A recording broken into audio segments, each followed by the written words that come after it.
Hello friends, இன்றைக்கி வீட்டிலையே hummus எப்படி பண்ணலான்னு பார்க்கலாம்.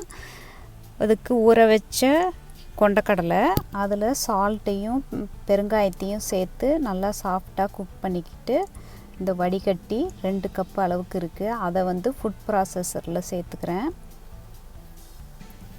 அதில் 1 டேபிள் ஸ்பூன் அளவுக்கு லெமன் ஜூஸ், கொஞ்சமாக சால்ட்டு, ஏற்கனவே சால்ட் போட்டிருக்கனால கொஞ்சமாக சேர்த்துக்கலாம்.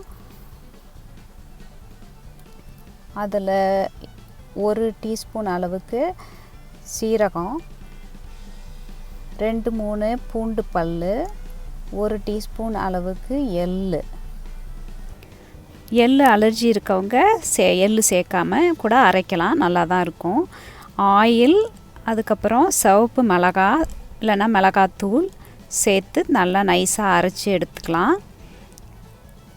கொஞ்சம் கட்டியாக இருந்ததுன்னா அடிஷ்னலாக இன்னும் ஆலிவ் ஆயில் சேர்த்துக்கோங்க, நல்லா டேஸ்ட் நல்லாயிருக்கும்.